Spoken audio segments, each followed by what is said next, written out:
Se você gosta aí do assunto de mãe atípica e das mulheres na política, fique ligado que esse podcast é pra você. Podcast Adriano Fonseca é o melhor podcast. Grave esse nome, vê se não esquece.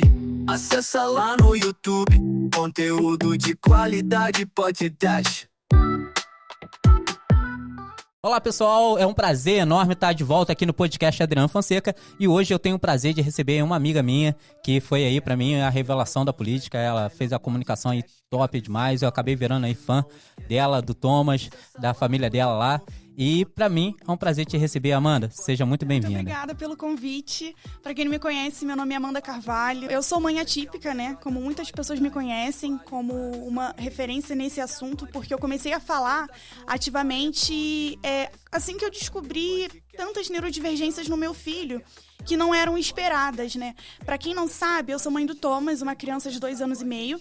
E o Thomas, ele perdeu a visão por um erro médico, né? E ontem, inclusive, eu tive um dia bem complicado, porque eu recebi o último documento que eu precisava para comprovar essa falha médica.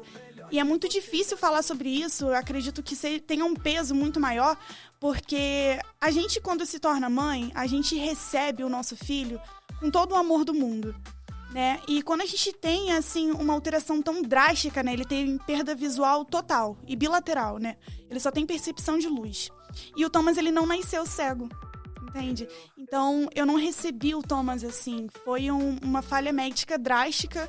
Eu nunca cheguei a falar isso no podcast, então sinta-se privilegiada. É um assunto, assim, muito delicado, mas eu gosto de falar para as pessoas, porque a gente precisa ter um cuidado e um olhar mais atento para os nossos filhos e não confiar nas pessoas, independente do grau de instrução que ela tenha. Porque como foi um erro médico e eles sabiam que estavam errando com meu filho, foi muito mais difícil de encontrar essa falha. Eu demorei 1 ano e 10 meses para receber todos esses documentos definitivos, porque tentaram me justificar como possíveis síndromes genéticas e, na verdade, não era. O meu filho, ele teve uma hidrocefalia, possivelmente causada por uma falha no parto, que a gente já desconfiava. E essa hidrocefalia foi causada por uma hemorragia cerebral. E essa hidrocefalia, ela se tornou uma hidrocefalia aguda. E como o crânio dele, a caixa, né, que protege o nosso cérebro, ela não abriu para compensar, essa hidrocefalia se tornou uma hidrocefalia aguda que veio a atrofiar o nervo óptico. Mas antes dessa atrofia, antes da gente ter algo tão importante no nosso corpo, literalmente atrofiado, que é um estágio irreversível, ele foi lesionado, ele teve uma inflamação durante 5 meses. Então, o meu filho, ele nasceu, teve essa hidrocefalia no parto, né, esse trauma, essa hemorragia no parto, que gerou uma hidrocefalia, e eu só fui descobrir essa hidrocefalia 5 meses depois. Então, o meu filho, ele teve o nervo inflamado durante 5 meses, e eu tratando como algo oftalmológico, porque nós, que somos leigos, a gente descobre uma alteração visual, o primeiro passo que a gente faz é procurar um médico oftalmologista. Então, a gente foi no médico, fizemos óculos para ele, descobrimos que ele tinha um grau de hipermetropia e estigmatismo, que é algo absolutamente normal na primeira infância. É muito bom falar isso, porque muita gente não sabe, mas crianças, nessa primeira infância, é natural que elas tenham uma atribuição oftalmológica, no sentido de não até um certo ponto, né, que a gente se diz normal, mas como a visão da criança, ela tá em desenvolvimento, é algo até então normal. Mas quando a gente vai acompanhando, por isso que a gente tem o salto de desenvolvimento na infância, né?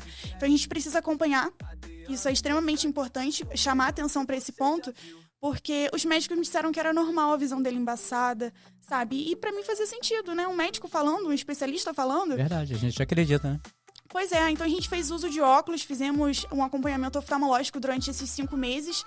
E depois desses 5 meses eu achei que não estava surtindo efeito, a gente trocou lente, fomos em mais de um oftalmologista, fizemos acompanhamentos não em Teresópolis, tá? Fora da cidade, porque aqui em Teresópolis a gente sabe que é muito difícil conseguir um atendimento pelo SUS. E aí eu decidi ir numa neuropediatra, que ela passou ressonância magnética, que também a fila do SUS é extremamente lenta. E então a gente descobriu a hidrocefalia, mas já tinha se passado 5 meses. Então, se esses médicos tivessem se atentado 5 meses atrás, meu filho não teria perdido a visão. Tivesse te avisado, né? Exato. Porque logo após o nascimento, ele fez uma sessão de de exames, né, antes de receber alta, e lá já apontava uma hidrocefalia em estágio inicial. Só que eu não fui comunicada sobre isso. Então, eu só fui descobrir sobre isso 5 meses depois. E aí, como teve essa hidrocefalia aguda, ele teve a perda visual, né, com atrofia de nervo óptico, ele teve lesões neurológicas. Hoje, ele é uma criança com comportamentos autísticos, ele desenvolveu convulsões, e tudo isso porque ele teve uma hidrocefalia que deveria ser tratada e que não foi natural, foi causada. Porque muita gente não sabe, mas quando a gente vai fazer o nosso pré-natal, a gente já consegue ter noção, né? Detectar certas doenças, certas malformações, né? Então, se fosse uma hidrocefalia que já existisse na barriga, já teriam identificado. Só que eu não sabia disso, né? Porque foi causada por conta de uma hemorragia no parto. A gente teve um erro no parto, né? O Thomas, ele já tinha indicação de parto cesáreo, e ainda assim o parto dele foi feito por residentes. O médico... Tudo bem, é um hospital que tem muitos estudantes atuando, mas todo o procedimento ele precisa de um responsável, e o responsável não estava na hora, tiveram dificuldade para tirar ele, então ele ficou muito tempo sem respirar. Caramba. Então causou algumas lesões. Então hoje eu me tornei mãe atípica, eu carrego essa luta comigo, que ela foi gerada. Então é uma dor muito grande em dia ser mãe atípica, porque a gente tem muitos direitos que já são difíceis de conseguir, acessos que são difíceis de conseguir, e aí eu me descobri mãe atípica por conta disso. Hoje eu tenho uma criança cega, né, autista, e com outras comorbidades. Então aí veio a política, veio o estudo do direito, tudo isso foram ações que foram se desencadeando. Verdade. E aí, assim, eu vou te passar algumas perguntas que tem aqui, que a gente abriu a caixinha lá de perguntas, né? Tem aqui uma que não é pergunta, né, mas foi para dizer o quanto te admira, né? Ai, obrigada. Tem aqui tem duas aqui que são muito parecidas, né? Que é qual área dentro do direito que você pretende se especializar, né? Que aí é mais ou menos a mesma outra, que é qual o seu principal objetivo após a sua formação, né, em direito, e qual área você pretende se dedicar. Aí você pode... Essa minha descoberta profissional, ela demorou muito tempo. Eu sou uma pessoa que gosta de muitas coisas, mas demora a se identificar em uma área, sabe? Eu já iniciei a faculdade de artes cênicas, já iniciei engenharia civil, engenharia metalúrgica, e por fim, né, me descobri no direito. Desde que eu me descobri mãe, né, seguindo essa sequência, eu precisava fazer alguma coisa por mim também, né? Porque quando a gente se torna mãe, a gente faz muito pelo nosso filho. E o direito, ele é muito amplo, né? E então eu me descobri no direito recentemente, depois de iniciar tantas faculdades. E hoje, meu pensamento atual, eu não pretendo advogar. Eu pretendo prestar concurso público, mas em alguma área que eu possa ter um impacto na vida de outras pessoas. Mas hoje eu já trabalho no escritório de advocacia, já consigo lidar com muitas famílias, a gente trabalha bastante com ações no setor da família, no setor civil, e eu me encontro muito apaixonada por essa área.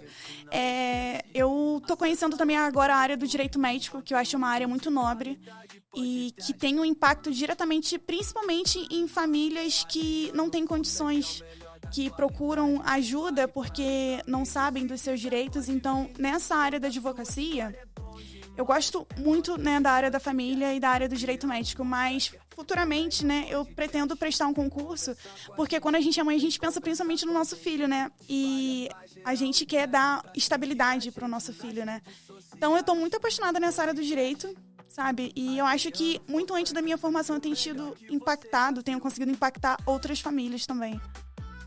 Assim, durante a campanha você impactou muitas pessoas e assim, eu vejo pela caixinha aqui que tem muitas pessoas interessadas em saber como que é essa pergunta, que foi até mais de uma pessoa também que fez. Que se é muito difícil conciliar trabalho, faculdade, sendo mãe atípica, né? Que às vezes a pessoa vê lá você postando, malhando, trabalhando, vai fazer as fisioterapias do Thomas, leva ele pra fazer os tratamentos. Sim. Então, assim, e vou te falar, eu também olho lá e falo, cara, eu não sei como que ela dá conta. O teu dia tem mais de 24 horas. Às vezes eu tenho a sensação que eu vivo 2 dias em um só. Que olha... E aí me fala assim, como que você faz pra conciliar isso tudo? É muito difícil, porque a gente precisa viver pra nós mesmos, pra além dos nossos filhos, né? E a gente tem uma vida múltipla, a gente tem que dar conta de trabalho, estudos, casa, família. Então, a gente às vezes se sente uma Mulher Maravilha. Mas eu ouso dizer que nada disso seria possível se eu não tivesse rede de apoio, se o Thomas não tivesse pai, avós, tias presentes, porque, por exemplo, para eu ir à faculdade, só é possível porque existem pessoas ali que acreditam, né, no meu potencial estudando e que ficam com o Thomas com todo amor e carinho. Porque é muito difícil a gente confiar nossos filhos em outras pessoas, né? E eu acho que se eu não tivesse pessoas de confiança pra cuidar dele, eu acho que eu não conseguiria dar conta de tudo isso. Mas eu preciso tirar um tempo pra ir pra academia, pra me cuidar, porque a gente precisa cuidar da nossa saúde mental. Então, nem que seja 30, 40 minutos ali do meu dia, eu tento separar uma parte pra isso. Mas tudo isso só é possível por conta de rede de apoio. Sem isso, seria impossível. Entendi. Vou te fazer outra pergunta aqui também. Você é a mãe do Thomas, que é uma criança com neurodivergência, né, e deficiência visual. Como foi receber esse diagnóstico e quais foram os seus primeiros sentimentos e desafios ao se deparar com a maternidade atípica? Esse diagnóstico, ele nunca chegou. Eu tive que buscar por ele. Porque, como eu te disse, por ter sido um erro médico, eles tentaram desviar essa culpa o tempo todo. Eu fiz 3 exames genéticos, passei por muitos especialistas em muitas cidades e ninguém me dava um alvará. Tipo, Amanda, aconteceu isso, isso e isso, ele nasceu com essa condição. Tudo foi muito difícil. Principalmente pelo fato de que pra gente conseguir um especialista pelo SUS é algo muito demorado. Aqui em Teresópolis, especificamente falando, a média da fila de espera para ir em um neuropediatra é de 8 meses. E aí, pra gente conseguir um laudo, a gente precisa de muito mais do que uma consulta, porque é uma construção de conversas, compartilhando experiências, e eu não tinha todo esse tempo. Eu precisava descobrir tudo muito rápido, eu tinha essa pressa.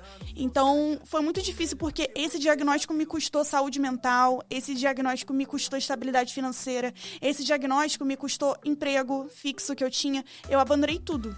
Eu abandonei trabalho, eu abandonei a faculdade, eu abandonei a mim mesma nesse período inteiro. Eu me perdi, porque eu precisava descobrir o que estava acontecendo com meu filho, como eu poderia ajudar ele, e mesmo eu fazendo tudo o que eu podia, não foi o suficiente. A descoberta do diagnóstico do Thomas, muita gente inclusive me conhece porque na época que ele precisou fazer essa cirurgia 5 meses depois, após o nascimento, a gente fez uma vaquinha. Não sei se você me conheceu nessa época. Não, né? Eu peguei agora na recente, né? Na época, quando o meu filho tinha 5 meses, isso há 2 anos atrás, a gente fez uma vaquinha virtual para conseguir pagar todas as consultas médicas e todos os exames. Nesse tempo, a gente gastou quase 30 mil reais. Caramba. Entre ressonâncias, né? Cada ressonância custa 5 mil, ele fez 3. Entre tomografias, ultrassons, ele fez tudo quanto é tipo oftalmológico. Enfim, ele fez uma busca gigantesca e com especialistas, tudo no particular. Porque se fosse pelo SUS não seria possível, ainda estaria procurando ainda os porquês, né? Então tudo isso foi custeado no particular. Então essa descoberta do diagnóstico, ela não chegou até a mim. Eu tive que procurar. Por isso que eu acredito muito que crianças, esses anjinhos, né, especiais, eles vêm para as famílias certas. Porque eu não descansei enquanto eu não encontrei um porquê. Porque nós, que somos mães e pais, né, quando somos realmente mães e pais, a gente sente quando algo tá errado. A gente sente. E eu sentia que tinha uma pecinha nesse quebra-cabeça que não encaixava. E aí que eu descobri, né? Eu tive a descoberta oficial ontem. E então, esse diagnóstico, ele custou a mim mesma. Eu ainda tô tentando me reencontrar, né? Então, agora eu comecei a faculdade, voltei a cuidar de mim depois de 2 anos e meio. E agora vem a sensação de culpa materna, né? Porque eu ouso dizer que quando nasce uma mãe, nasce a culpa. E isso porque tudo que acontece com o nosso filho, a gente pensa... Ai, será que eu poderia ter feito alguma coisa diferente? Será que o que eu fiz foi o suficiente? E por mais que nós saibamos no nosso interior que não foi a nossa culpa, é instintivo. É natural. Verdade. E aí, você pode compartilhar um pouco, né, sobre como é a educação para pessoas com deficiência visual, né, desde os primeiros passos, adaptações necessárias, né, para no ambiente escolar, de casa, como funciona? Tudo muito precário. não só para pessoas com deficiência visual, mas acho que pessoas com comorbidades no geral. Desde o autismo, uma síndrome de Down, uma pessoa surda, uma pessoa cega, uma pessoa com paralisia cerebral, independente de qual seja a comorbidade dessa pessoa, tudo é muito precário, porque a sociedade ela não foi moldada pensando nessas pessoas. O Thomas, ele só tem educação especializada de qualidade no Instituto Benjamin Constant. É o lugar mais próximo, que fica lá na Urca, no Rio de Janeiro. Lá é um colégio com tudo que é tipo de educação integrada. Lá tem atividades como capoeira, natação, luta, teatro, a alfabetização, claro, né, por ser uma escola, e inclusive lá tem atendimento médico no interior da escola. Lá é completamente recheado de coisas voltadas para essas pessoas. Eles são especializados no que fazem e são referência nacional no que fazem. E aí a educação mais próxima para eles se encontra lá. Aqui em Teresópolis, até o atual momento, a gente tem uma única pessoa que ela é capacitada para alfabetizar em Braille e em Libras. Só que no setor da educação daqui de Teresópolis, né, falando no sentido municipal, até o final do ano passado nós tínhamos 2.000 crianças com deficiência dentro do setor público. Então, você pensa comigo, como que uma pessoa consegue dar conta dessa educação especial e capacitada para todas essas crianças? É humanamente impossível. Então, aqui em Teresópolis, a gente precisa reforçar no setor da educação, no setor da saúde, mas falando especificamente sobre educação, a gente precisa pensar muito nisso. Porque hoje a gente tem as crianças que têm direito, aliás, a um profissional de apoio, que vem do programa Operação Trabalho, né, do POT, conhecido aqui em Teresópolis. Vou fazer até pergunta sobre isso. Como você tocou no POT, a questão da capacitação das pessoas, né, de apoio que hoje é feita pelos POT, né? Você acha que é crucial, e qual a sua avaliação assim sobre a preparação desses profissionais, como a falta de capacitação dessas pessoas afeta o desenvolvimento das crianças, o que poderia ser feito? Sim, o programa Operação Trabalho, ele foi criado pensando nas pessoas que estão em situação de vulnerabilidade, né? Isso. Que estão exclusas do mercado de trabalho. Então, esse programa, ele é extremamente importante, tem um impacto social muito relevante, mas ele é aplicado da forma errada. Ele tem um desvio de função muito grande. E os profissionais que estão ali dentro realmente para fazer trabalhos como esse, né? Falando mais uma vez sobre a educação, muitas das vezes eles têm uma boa intenção de ajudar, ofertam um bom trabalho, mas não recebem capacitação. Há muito tempo atrás recebiam, né, essa capacitação, mas hoje não acontece mais. E eles, assim, se veem tentando improvisar, entende? Para conseguir ajudar a criança e para que sejam ajudadas. Porque essas crianças, elas precisam de cuidados especiais. E não é qualquer pessoa que sabe lidar. Não é a pessoa que quer lidar com aquilo. Porque não basta a gente saber, a gente precisa querer também. Tem que ser feito com amor, não pode ser feito de qualquer jeito. Então, hoje, o município, a Prefeitura de Teresópolis, precisa urgentemente capacitar essas pessoas. Essa pessoa que trabalha com educação capacitada em Teresópolis, ela até orienta quando esses profissionais trabalham com crianças como o meu filho, mas ainda é um improviso. A gente precisa que isso seja realmente efetivado. A gente vê muitos políticos aqui na cidade abraçando a causa do autismo, abraçando a causa das pessoas com deficiência, mas a gente quer um trabalho efetivo. A gente quer que isso aconteça no meio do sistema. A gente quer que na educação, para além do direito de ter um acompanhante, que esse acompanhante seja capacitado, que ele saiba o que está fazendo e que essa criança seja ajudada, né? E no setor da educação também é muito difícil a gente encontrar profissionais que sejam especializados, que saibam atender, que saibam lidar com essas comorbidades. E aí, falando sobre isso, eu vou até pegar uma pergunta da caixinha lá também, que aí até aqui eu vou te fazer. Que durante a campanha houve uma promessa do prefeito, né? Sobre a Casa do Autista, né? E qual a sua expectativa em relação à promessa e qual a importância de um espaço como esse para as famílias atípicas? Olha, a minha opinião é que já deveria existir, já há muito tempo. Né? A promessa dele é que sai agora dia 6 de julho, né? No aniversário da cidade. Sim, eu ainda não tenho tido notícias oficiais sobre isso. Existem muitos ruídos, né? Mas oficialmente eu ainda não tenho uma informação sobre. Mas a minha opinião como mãe, não como ativista política, mas como mãe, principalmente, é que essa casa já deveria existir desde outras gestões. Exatamente, desde outras gestões. Porque a gente recebe, a gente está tendo, na verdade, esse boom de diagnóstico, não que os autistas existam de agora, eles existem há muito tempo, mas o diagnóstico, o reconhecimento do autismo, ele é muito recente. Mas desde sempre que a sociedade é feita por essas pessoas. E só agora que a gente está tendo um reconhecimento que essas pessoas precisam de um atendimento terapêutico, que precisam de um atendimento especializado na educação. Então, essa Casa do Autista, ela já deveria existir, já deveria sair do papel. Inclusive, na gestão anterior, já até tinha feito, né, uma solicitação na gestão, mas não foi possível acontecer. Mas eu espero que ele faça, sabe? Eu torço muito que faça, porque para mais do que um projeto político, isso vai salvar muitas famílias. Porque o que existem de famílias que não têm condições de pagar por um tratamento e que isso vai ser, de repente, o primeiro atendimento em anos que essa pessoa vai receber, é de extrema importância. E que atenda não somente autistas, né? Que atenda outras pessoas com outras deficiências, porque elas também precisam ser assistidas, né? Porque a gente não pode segregar as outras condições existentes, e que não atendam somente crianças, né? Porque o autista cresce, o surdo cresce, o cego cresce, e eles continuam precisando desse apoio. Verdade. Agora também vou tocar numa parte também que acho que é assim, bem delicado, que é, infelizmente, os índices de suicídio entre mães, né, atípicas são alarmantes, né? Muitas vezes devido à sobrecarga, ao isolamento. Como podemos abordar essa questão e oferecer apoio a essas mães, né? Sim, as mães atípicas, elas têm uma sobrecarga muito maior do que as mães comuns, né? Se assim puder dizer. A gente enfrenta a depressão, a ansiedade, porque a gente precisa lidar com muitas questões ao mesmo tempo. A gente precisa lidar com atendimento médico precário, atendimento terapêutico inexistente, atendimento educacional precário. Muitas das vezes a gente precisa entrar na justiça para conseguir aquilo que é deles por direito, que é nosso por direito, que é medicação, são benefícios assistenciais que, na maioria das vezes, o INSS nega. A gente precisa entrar juridicamente para conseguir esses direitos.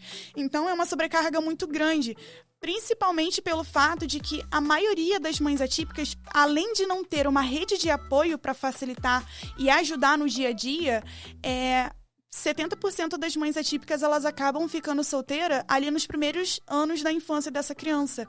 Porque muitos dos pais, eles abortam, né? O aborto paterno, ele é legalizado, e essa sobrecarga, ela fica única e exclusivamente sobre a mãe.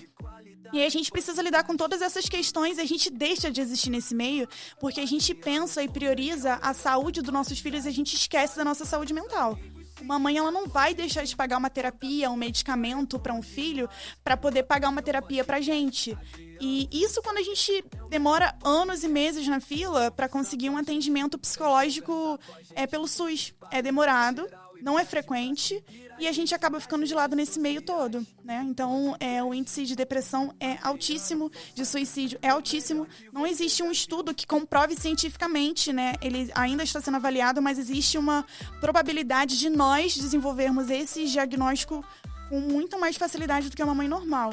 E eu sempre falo sobre a importância de cuidar de quem cuida, porque a gente muito se fala sobre as pessoas com deficiência e muito pouco se fala sobre a família que existe por trás, que também precisa de uma assistência. Verdade. E aí eu vou te fazer uma outra pergunta aqui, ó. Um direito importante para as crianças com deficiência é o Plano Educacional Individualizado, né? Que é o PEI. Como tem sido sua experiência com o PEI do Thomas, né? E quais os desafios e a importância desse documento na prática? Olha, falando em uma experiência individual, eu não posso reclamar sobre a educação que o Thomas está recebendo atualmente na rede municipal. O Thomas, ele ingressou na creche esse ano. Eu tive muito medo de colocar ele justamente pela falta de capacitação que a gente enfrenta no município, em como ele lidaria com o ambiente novo. E existe um medo, né? Porque o desconhecido, ele nos amedronta. Mas o Thomas hoje ele é assistido pelo setor da Secretaria Especial de Educação, né? A Educação Especial. E ele recebe essa assistência. Essa pessoa que cuida dele, ela é capacitada para educar e alfabetizar em braille. Como eu disse, é muito pouco em relação à demanda que a gente tem. Mas ela dá o máximo que ela pode, o trabalho dela é maravilhoso. E a escola, né, a creche, ela recebeu o Thomas muito bem. Ele foi muito bem recebido e se tornou uma das minhas principais redes de apoio. Que bom. Tá? Ele tem evoluído muito bem. Então, na minha experiência individual, tem funcionado. mas a gente sabe que não acontece com todo mundo, né? Eu que tenho uma rede de mães muito grande, a gente vê muitas mães que têm problemas para ter isso que é por direito, né? O PEI, ele é um direito da criança, mas infelizmente não é um direito tão bem assistido como o meu amplamente no município. E aí eu vou falar sobre os gastos, né? Os gastos da maternidade atípica podem ser significativamente maiores do que uma maternidade normal, né? Entre aspas, Sim. né? Você poderia falar sobre um pouco o impacto financeiro e como se diferencia da maternidade típica e atípica, mais ou menos? Assim? É absurdamente diferente. Ridiculamente diferente. E a gente nunca tá preparado para isso, né? Como eu disse, na minha descoberta do diagnóstico do Thomas, eu tive um gasto de quase 30 mil reais. Na época eu precisei vender tudo que eu tinha em casa para poder oferecer o melhor para ele, nesse sentido médico que ele precisava inicialmente.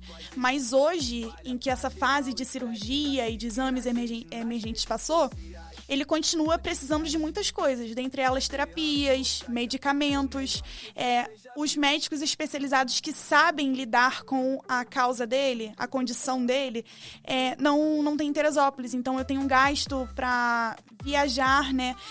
Hoje, na verdade, é um direito médico da gente de conseguir transporte pela Secretaria Municipal. Eu tenho essa assistência, só que às vezes eu preciso de uma consulta para amanhã e a gente não consegue esse transporte de imediato. Então eu tenho transporte com viagens, com alimentação, né? Então é uma coisa que triplica, se não mais, o gasto de uma família típica. E sem contar que muitas das vezes, justamente por a gente não ter essa assistência que a gente deveria ter em condições ideais no setor municipal, eu conheço muitas famílias que acabam recorrendo ao setor privado para a gente ter uma segurança maior, sabe? As terapias, justamente hoje por a gente não ter a casa do autista, 99% das famílias atípicas buscam o setor privado. E terapias não é barato, né? Uma sessão com uma fono, fisioterapia, terapia ocupacional. Muitas das crianças precisam de ecoterapia ou hidroterapia. O setor público não oferece isso, embora seja garantido por lei. Hoje aqui em Teresópolis a gente tem a Associação TEIA, né, que faz essa assistência e esse atendimento social, mas infelizmente eles não são suficientes para dar conta de todo mundo. Existe muita gente na fila, embora eles atendam muitas pessoas.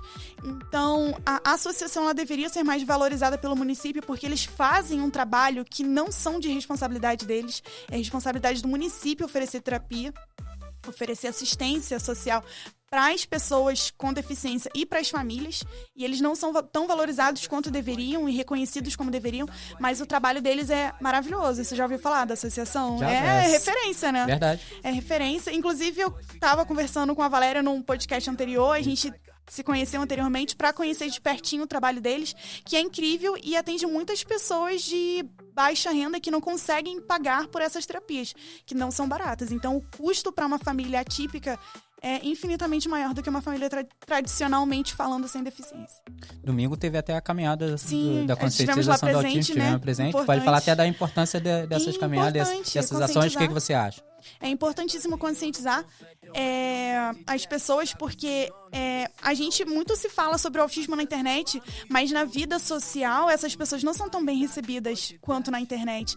A gente vê muitas mães, às vezes, com um filho em crise numa fila de mercado e as pessoas olham torto, acham que é falta de educar, é falta de umas palmadas, né? Falta de bater, é falta de uma mão mais firme, um pulso mais firme, e as pessoas não fazem ideia do que é lidar com o autismo no dia a dia. É muito difícil e essas neurodesregulações acontecem com frequência. A gente não sabe, às vezes, se aquele ambiente vai ter um estímulo que vai desencadear isso. E a sociedade em si não está receptiva para reconhecer e respeitar esse tipo de situações. Então, essas caminhadas, né, esses movimentos de conscientização, eles deveriam até acontecer com mais frequência, mas também com iniciativas municipais, estaduais e federais, porque a gente precisa preparar a sociedade para essas pessoas que nunca estiveram preparadas, né? Como eu disse, a sociedade, ela nunca pensou nessas pessoas, só que isso precisa mudar, né? Verdade. E aí eu vou te fazer uma pergunta assim, olhando para trás, né, quais foram aí suas maiores conquistas pessoais e profissionais em meio aos desafios aí da maternidade atípica? Meus desafios pessoais, eu acho que... E profissionais também, sim. E profissionais. minhas conquistas pessoais nisso tudo, eu nem falo exatamente sobre bens materiais, mas eu acho que como pessoa, eu melhorei muito. Não que eu fosse uma pessoa ruim, mas porque hoje eu consigo ter um olhar mais humano para muitas questões. Hoje eu mudei muito as minhas percepções de futuro, porque para mim não faz sentido se eu vencer na vida se outras pessoas não vencerem comigo. Entende? Então eu acho que quando eu me tornei mãe atípica, eu deixei de ser muito egoísta. Eu comecei a pensar muito mais em outras pessoas. Hoje, quem está em primeiro lugar na minha vida é o meu filho, então as minhas prioridades mudaram. Então eu acho que a minha conquista pessoal foi mental, entende? Eu acho que essa foi a minha maior conquista. Eu consegui amadurecer muito. De uma forma muito positiva, com que eu também não perdesse a alegria da vida também, né? Porque eu tenho 22 anos, sou muito nova. E a minha conquista profissional, eu acho que foi finalmente me encontrar em algo. Porque eu fui pulando de galho em galho, né? Eu fui para tantas universidades que não tinham nada a ver uma com a outra. Engenharia metalúrgica com artes cênicas. Absolutamente nada a ver. Mas eu demorei todos esses anos para me encontrar no direito e eu acho que não teria sido assim se eu não tivesse tido meu filho. Então, acho que a minha maior conquista profissional até o momento foi me encontrar em uma área depois de tantas tentativas. Porque é frustrante a gente não se encontrar em alguma coisa depois de tentar tanto, né? Então, essas foram minhas maiores conquistas, né? Evoluir mentalmente, amadurecer de forma saudável, né? Digamos assim. E me encontrar em uma área que eu consiga atingir outras pessoas positivamente. Além, assim, eu vou entrar agora um pouco na parte política, né? Além da sua experiência como mãe atípica, você também teve a vivência agora na política, né? Participando de uma eleição, candidata a vereadora. É a segunda suplente, né? Do seu partido, né? Sim, eu sou a quarta suplente, atrás de 3 vereadores de mandato. Isso. E aí, como foi essa sua experiência? O que te motivou a entrar na política? Olha, a minha perspectiva da política do lado de dentro e do lado de fora são completamente diferentes. Eu até brinco de que existe uma Amanda antes da política e uma depois. Eu tive muitas mudanças mentais positivas e negativas nessa última eleição. É muito difícil, né? E você também pode concordar comigo, porque você compartilhou dessa experiência também. É muito difícil. É árduo. As pessoas acham que disputar uma eleição é fácil, né? Não, é loucura, é muito difícil. Eu vim como candidata, eu fui uma das candidatas mais jovens de Teresópolis, né? Durante a eleição eu tinha 21 anos. E o que me fez entrar nesse mundo? Eu sempre, Adriano, desde que eu me reconheço como gente, eu sou política ativamente, sabe? Sempre gostei de discutir sobre política, sempre tive minhas opiniões. Eu sou uma pessoa que eu me considero uma formadora de opiniões, eu tenho opiniões sobre tudo. Eu falo sobre tudo e desde muito jovem eu sempre fui a chata de lá vem ela falar de política, porque a gente sabe que a maioria das pessoas não querem falar sobre política, não interessa falar sobre isso, mas a política tá no dia a dia, tá desde um caminhão vir recolher nosso lixo até a gente demorar 2 horas na fila de um posto de saúde. A política tá em tudo, na água que a gente bebe, se ela tá de boa qualidade ou não, a política tá em tudo, e eu sempre reconheci isso. Então eu acho que eu fui política muito antes da política vir, e quando eu recebi esse convite, e foi muito em cima da hora, eu fui convidada para ser candidata poucos dias antes de cessar as filiações. E aí eu recebi esse convite, no começo eu falei assim, não, nada a ver, eu não vou entrar nesse meio. Me dá uns 2 dias para eu pensar sobre, e aí eu te dou uma resposta. E aí eu fiquei pensando durante esses 2 dias no impacto que isso teria na minha vida pessoal. Falando porque eu tenho o Thomas, né? E eu falei, caramba, como que eu vou dar conta de participar de uma eleição e cuidar do Thomas? Então foi tudo muito embolado. A minha política, ela foi uma política bem improvisada, porque não era uma política de representatividade partidária. Eu entrei ela para representar pessoas, sabe? Então eu entrei e eu falei sobre tudo que eu acreditava. Não teve marketing pré-pronto, não teve script. Tive meus erros e meus acertos, mas tudo foi a Amanda. Foi uma política limpa, muito difícil, porque fazer política sem recursos é 10 vezes mais difícil. Eu não tive uma equipe gigante por trás, era eu entregando o panfleto, era eu fazendo marketing, era eu fazendo a comunicação, era eu fazendo as artes, era eu editando os vídeos, e a minha política foram feitas com pessoas que acreditavam em mim, acreditavam nas minhas causas, acreditavam no meu trabalho, acreditavam na minha luta, e achavam isso digna de oferecerem um trabalho pro bono, porque a minha política foram feitas por voluntários, exclusivamente por voluntários. Tudo foi voluntário. O material foi doado, o jingle foi doado, a mão de obra no final da campanha foi tudo doado, foi tudo feito por doações. Então foi bem árduo, sabe? Foi bem difícil, mas acho que valeu a pena, porque eu conheci muitas pessoas, consegui ajudar muitas pessoas, e embora eu não tenha ganho, eu tive um ganho politicamente, né? Eu ganhei muita experiência, sabe? Por isso que eu falo que existia uma Amanda antes e uma Amanda depois. Mas a política foi muito difícil, nesse sentido da produção da eleição. Mas, politicamente falando, também foi bem difícil, porque a minha candidatura não foi muito bem aceita para um certo grupo de pessoas, porque é muito difícil eu, com 21 anos, nova, crua na política, sem experiência nenhuma, sem nenhuma bagagem, oferecer confiança, sabe? Eu fui muito descredibilizada por um certo grupo de pessoas, porque, tipo, se você reparar o cenário da Câmara atual, você vê lá pessoas que vêm de outros mandatos, que têm experiência, que são mais velhas, e eu entrei lá justamente para chutar o pé na porta e falar, não, precisa entrar aqui a juventude. Eu não me sentia representada pela Câmara. E foi isso que me deu a decisão final de que vou fazer parte. Porque comigo vinha juventude, comigo vinha verdadeiramente o grupo de famílias atípicas. Eu não estava falando sobre o autismo e sobre a luta de pessoas com deficiência única e exclusivamente para conseguir voto. Eu não estava abraçando uma causa por interesses pessoais. Eu estava abraçando essa causa porque, além de ser a minha luta, atrás de mim vinha outras pessoas também. Então foi por isso que eu decidi entrar na eleição, não me arrependo, e embora tenha sido muito difícil, foi gratificante, porque eu consegui dar voz para essas pessoas, embora não pudesse dar efetivamente vez, né? Porque, como eu disse, eu vencendo, vem outras pessoas vencendo comigo, não é uma luta pessoal, é uma luta coletiva. Eu faço sempre questão de falar, né, que eu lembro quando eu vi o primeiro vídeo seu, assim, eu não lembro como que foi, sei que chegou até a mim. E aí eu olhei e falei, caramba, cara. Assim, eu não te conheci, eu olhei assim o teu vídeo e falei, cara, essa menina tem futuro, ela leva jeito. E aí, assim, a sua comunicação foi muito boa. Eu sempre falo que, assim, das comunicações das campanhas, a sua comunicação pra mim foi a melhor que teve. Fiz questão de todas as vezes que parava de te vir, assim, falar, cara, pô, parabéns. Sim, a gente se encontrou muito nesse meio, né? né? Vou te falar, e as pessoas falam assim, uma vez eu cheguei a compartilhar um vídeo teu, as pessoas também falaram, poxa, tá compartilhando coisa? Eu falei, cara, mas o vídeo tô da vendo menina candidato compartilhando de outra pessoa. Falei, não, mas pô, o vídeo da menina é bacana. O Diego também fez isso, né? Sim.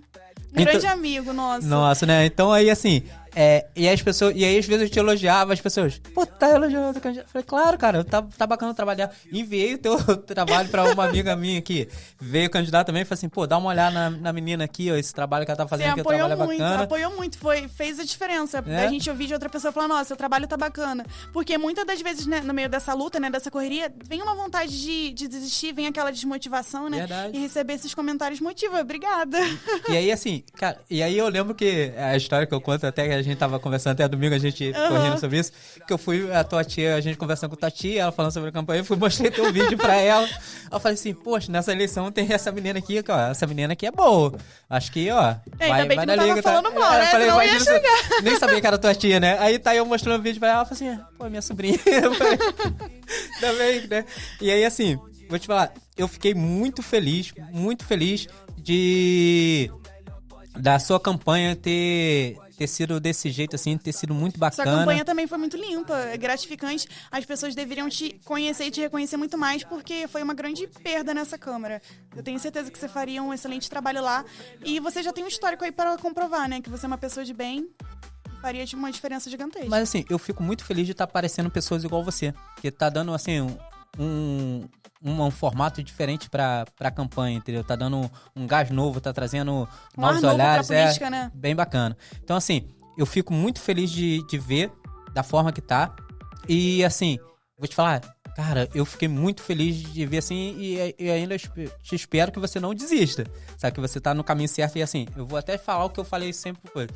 Eu acho assim, que o pessoal que tá lá dentro não tá te aproveitando, estão perdendo uma pessoa muito competente, que tem muito a ajudar, muito a se dedicar, muito a somar com a cidade, entendeu? E aí eu falo assim, eles estão dando mole e não te aproveitar. Isso também é uma grande perda, eu tenho certeza disso. E aí, eu vou te falar, assim, perguntar, né, que as mulheres, a gente sabe que, assim, eu costumo falar, pra gente que não é já não é o pessoal que tem uma caminhada política grande, já tem um nome na cidade, já foi eleito e tal, a caminhada pra gente é muito mais difícil. Muito, começar do zero é muito difícil.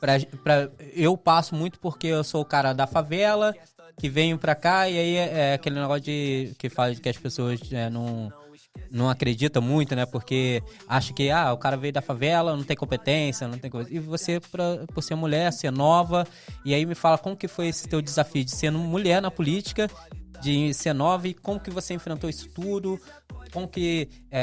o que você... conselho você dá aí para as mulheres que estão aí na política e querem entrar e às vezes acho que não tem voz, acho que não tem jeito, o que você dá de conselho aí? Olha, é natural que nós mulheres precisemos nos dedicar 2, 3, 4 vezes mais para poder fazer qualquer tipo de serviço. Na política não seria diferente. Eu, especificamente por ser muito nova, eu tive esse descrédito muito grande por boa parte das pessoas, justamente por não ter uma carga de experiência. Então, eu precisei, e todas as mulheres, naturalmente, precisam ter uma dedicação muito maior, porque a política, ela não é um ambiente feito para as mulheres, né? A gente pode ver qualquer cenário, tanto na Câmara, dos vereadores, dos deputados, grande parte desses representantes, eles são homens, né? As pessoas veem uma confiança maior em figuras masculinas. Não que nós não sejamos capacitadas e não tenhamos conhecimento para tal cargo. Nós temos. Só que a gente precisa que as pessoas tenham uma percepção diferente sobre a nossa desenvoltura sobre essas coisas, porque muitas de nós temos capacidade para exercer certos cargos, mas a gente não tem esse voto de confiança. Eu acho que o que falta das pessoas é buscar sobre quem estamos votando para além do que essa pessoa fala. Muito acontece de, Adriana, eu vou votar em você porque eu te conheço, mas eu não quero que essas pessoas votem em mim porque me conhecem, porque tem um certo grau de afinidade. O certo é as pessoas votarem pelo o que você já fez de positivo, quais são os seus projetos positivos, o que isso vai agregar na sociedade positivamente, e a gente sabe que a maioria dos votos não acontece assim.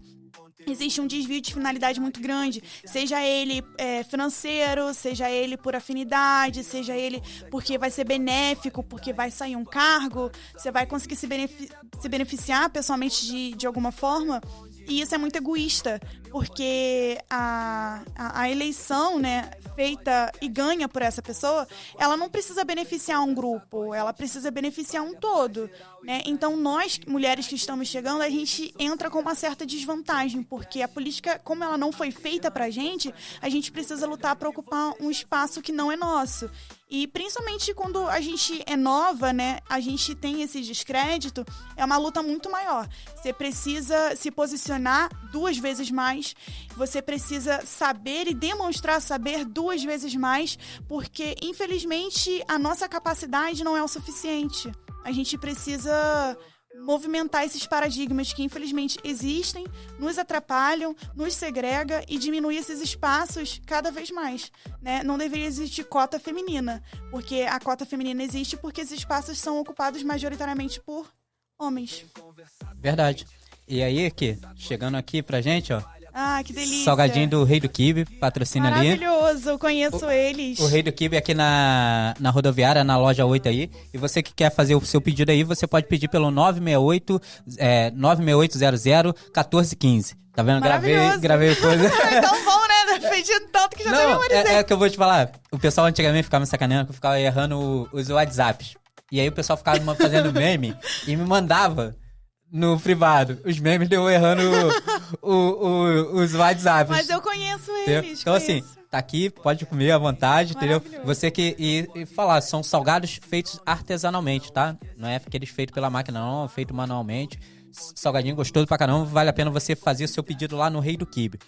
Também vou fazer, aproveitando que a gente tá falando sobre os patrocínios, eu vou falar também do quiosque da Léo, que nós almoçamos domingo lá no quiosque da Léo. Maravilhoso. Então, assim, nós comemos uma meia tábua lá de carne no quiosque da Léo, comida também de temperinho caseiro. Sim, um churrasquinho maravilhoso no ponto. Quiosque da Léo, lá no Box 7, na Feirinha do Alto. Então, você que for na Feirinha do Alto, vale a pena passar lá no quiosque da Léo e pedir aí a sua refeição lá, que, ó, vale a pena, comidinha caseira, gostinho top, né?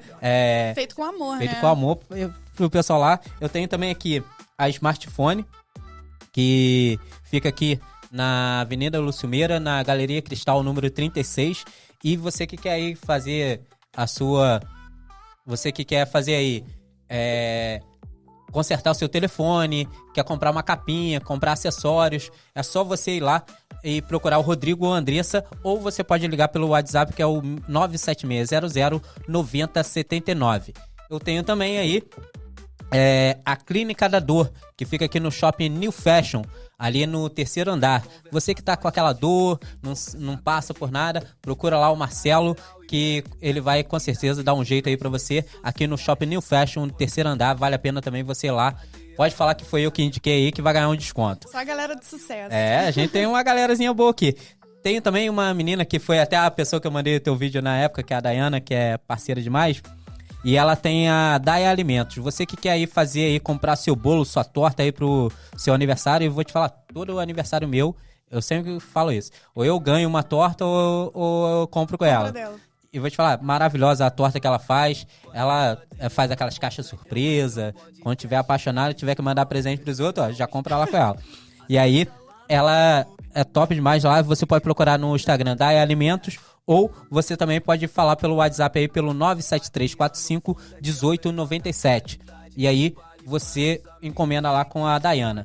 Também vou falar aí da loja AF, onde você pode comprar aí tênis da Vans do número 35 ao 40. Também tem aquelas garrafas térmicas, tem muita coisa bacana lá. E você também pode pedir aí pelo WhatsApp, que é o 995786671. 995786671. A loja AF, tá bom? E você que quer fazer parte aí, quer ser um dos nossos anunciantes aqui, o nosso parceiro aqui do podcast Adriano, você pode entrar em contato comigo pelo 21 98342 1823. 98342 1823. Vem conversar com a gente aí para ser nosso parceiro aí do podcast Adriano Fonseca, que a gente tem muito a evoluir, muito a crescer, e a sua marca vai ser muito bem-vinda aqui no podcast, tá bom? E agora, né, vamos aí voltar aí, que eu tenho aqui mais algumas perguntas. Vou te falar, a caixinha rendeu a caixinha lá de perguntas. Ah, que bom. Assim, como mãe atípica, assim, que você levou a bandeira da mãe atípica na campanha, qual foi seu maior desafio para trazer essa bandeira assim, para a campanha? Justamente conciliar para conseguir fazer ser possível, né? Uma das maiores dificuldades, eu acredito que de muitas mães, não somente eu, é justamente a rede de apoio. Né? Hoje eu tenho uma pequena rede de apoio, mas ela nem sempre foi assim. Então, na época da política, que era uma escala massiva, muitas das vezes eu saía de casa às 7 horas da manhã e não tinha hora para voltar. Já cansei de chegar 11h30, meia-noite. Era impossível fazer isso sem uma rede de apoio. Então, eu precisei contar com muitas pessoas. Adriano, olha, essa eleição foi feita com uma equipe gigantesca de voluntários. Eu acho que minha campanha foi uma das mais bonitas, porque eu não posso falar, e eu falo assim no sentido social, tá? Não falo nem na estrutura como um todo, falo no sentido social, por quê? Muitas amigas falavam assim, Amanda, você tem com quem deixar o Thomas amanhã? Falava assim, olha, amanhã na parte da manhã não, na parte da tarde eu vou deixar com a minha mãe. Ah, então deixa ele aqui em casa que eu vou te ajudar, tá bom? Não precisa trazer nada que eu já dou o café da manhã ele aqui. Aí tinha muitas amigas que saíam, e amigos também, que saíam do trabalho 5, 6, 7 da noite e falavam assim, Amanda, você vai estar pela várzea, você vai estar por perto, hoje ainda? Eu falei assim, vou estar panfletando. E às vezes eu panfletava sozinha no semáforo. E os amigos falavam assim, olha, eu vou sair do trabalho às 5 horas, e aí eu vou te dar um toque, eu te encontro e a gente panfleta junto até às 8, depois eu vou pra casa, pode ser? Já te ajuda? Então, a minha campanha como um todo foi feita de pessoas voluntárias assim. Então, nesse sentido social, eu acredito que ela foi uma das mais bonitas, porque eu não contei com pessoas que estavam ali única e exclusivamente por receber. Não que isso seja legítimo, tá? Mas no sentido de que as pessoas fizeram isso justamente por acreditar. E ainda assim, quando chegou ao término da eleição, e eu não conseguir exercer o cargo de vereadora, mas o impacto e a votação que eu tive, as pessoas se alegraram junto comigo. Então não foi uma conquista só minha, porque eu penso no sentido de reconhecimento. Muitas pessoas ficaram cientes da causa através do trabalho que eu fiz. Então eu não tive o êxito, né, na busca por um cargo político, mas eu tive o êxito no impacto social. E isso para mim foi muito satisfatório. Como mãe, como política, né? E como um ser humano na sociedade que quer e que pretende ver um mundo melhor daqui a um tempo. Porque o mundo do futuro é o mundo dos nossos filhos, né? Então, a gente precisa pensar dessa forma pra gente não se frustrar porque não teve um resultado que a gente queria. Porque o meu resultado era impactar e eu acho que eu consegui. E assim, vou te falar, eu não canso de falar que eu ficava lá vendo a sua campanha e achava muito bacana, assim. E na verdade, quando eu achava que, assim, de onde que eu ficava pensando, cara, de onde que você tá tirando essas inspirações? Como que foi ter essas inspirações pra fazer cada vídeo, cada momento? Como que foi a construção de cada coisa? Como que você parava e falava assim, cara, como que eu vou tocar nesse assunto, fazer isso? Como que eu vou levar a bandeira? Que você falou que foi, assim, de surpresa que você entrou na política. Sim, não foi nada... E aí, como que você se preparou pra fazer? Que, assim, a gente sabe que a campanha, pra quem já foi candidato, sabe que consome muito da gente, né? Muito. E aí, assim, eu passo por isso também de fazer muito dos meus conteúdos, de gravar, de produzir também. Mas me conta como foi essa vivência pra você, de ter que construir, de ter que montar o que seria feito. Não foi nada planejado. Eu me tornei pré-candidata pouquíssimo tempo antes da filiação, né?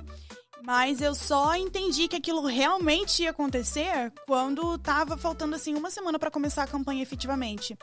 E todos os vídeos, todas as ideias que eu tive foram de dores que eu tinha, de dores que eu vi as pessoas reclamando. Então, todas essas inspirações de vídeo, elas foram totalmente legítimas, né? Não foram estratégias para alcançar certo tipo de pessoas, para alfinetar certos tipos de dores em feridas abertas, não. Eu falei muito, uma das minhas principais bandeiras foi sobre a luta das pessoas com deficiência, a representatividade feminina, o direito à saúde e educação de qualidade. E isso são dores que eu vivi, né? Como você falou, você vem de comunidade. Eu também, eu sou nascida e criada na comunidade da Fonte Santa, venho de uma família simples, sou filha de mãe solteira. Passei a minha infância toda recheada de traumas, então eu levantei muito a bandeira da mulher, dos direitos da mulher, sobre a assistência que as mulheres precisam, porque eu via minha mãe desamparada por muitos anos, porque ela não tinha políticas públicas que a protegessem. Então, eu falei sobre a Casa da Mulher, que é um projeto estadual, falei sobre uma facilidade maior para as mulheres terem direito ao aluguel social. Então, não foi nada planejado, são vivências. Todos os vídeos e todas as produções políticas que eu tive, elas foram única e exclusivamente genuínas, sabe? Não foi nada estratégico para conseguir voto. É justamente para tocar na dor e falar, olha, isso daqui precisa ser mudado. Já deveria ser. Então, por que não causar esse impacto e tocar nessa ferida agora, mas no sentido de que ela melhore, no sentido de que mexam nela, entendam ela e compreendam ela, no sentido de que isso precisa melhorar. Não pode ser uma pendência jogada de canto só para usarem de pauta durante a eleição. Não tem condições, né? E aí, assim, de que forma que a sua vivência, assim, como mãe de uma criança que tem deficiência, não impactou sua visão para propostas políticas?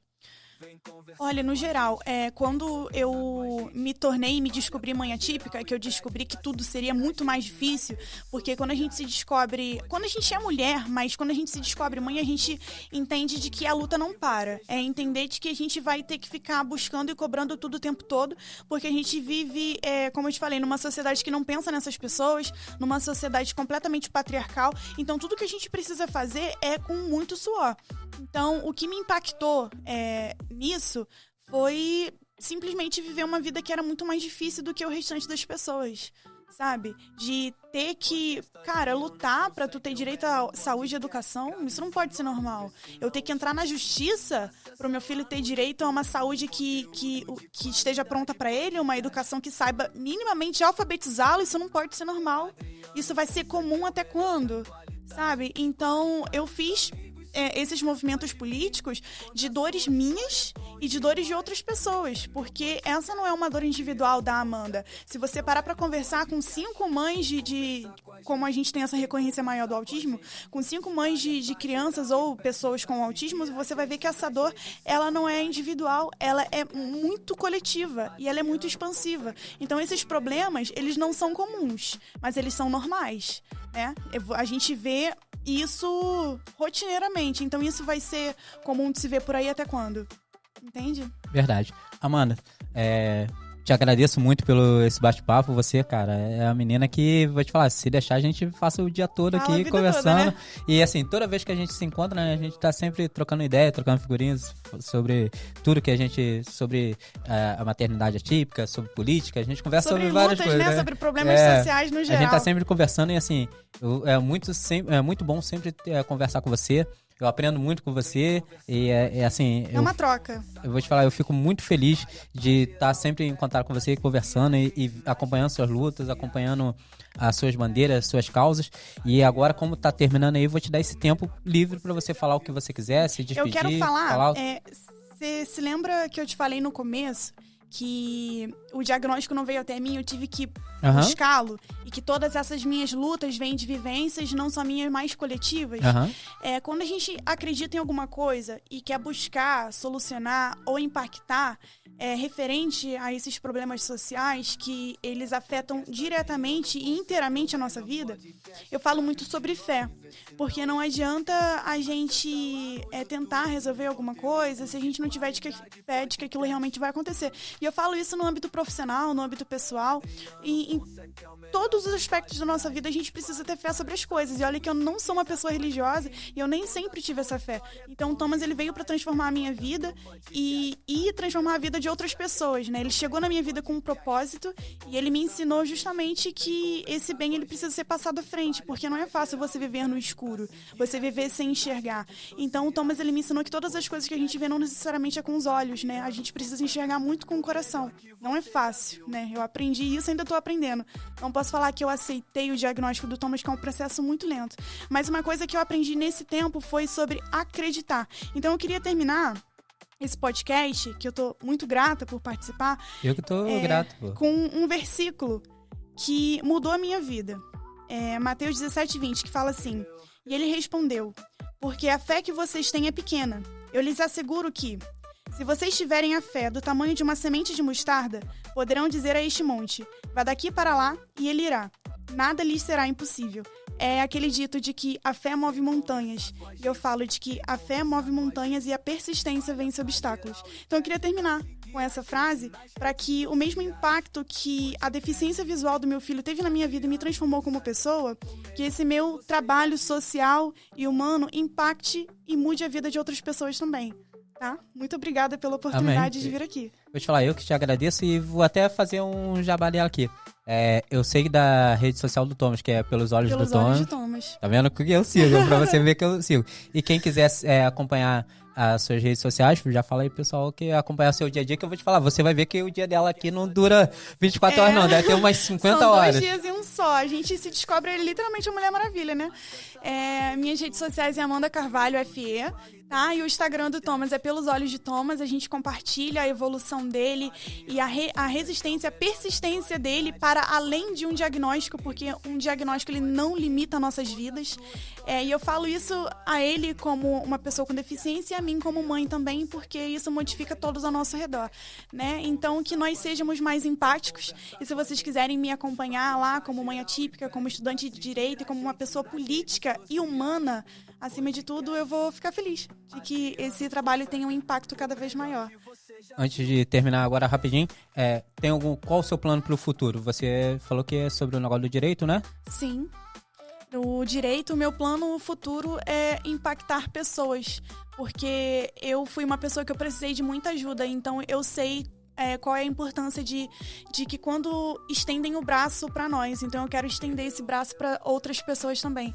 Então o meu plano é justamente esse, que eu possa ajudar o tanto quanto ou mais do que eu fui ajudada. Então tá. Aqui, te agradecer mais uma vez, Amanda. Muito Obrigada. obrigado, tá bom? E eu vou encerrar esse programa aqui agradecendo a todo mundo que nos ajuda aí a fazer o podcast Adriano Fonseca, seja os nossos parceiros, seja você que assiste e que compartilha.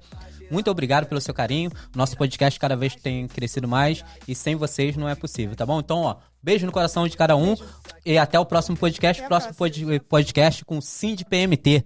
Então, atenção, galera aí dos servidores públicos, Sind PMT no próximo podcast Adriano Fonseca. Beijo no coração, fique com Deus. Beijo.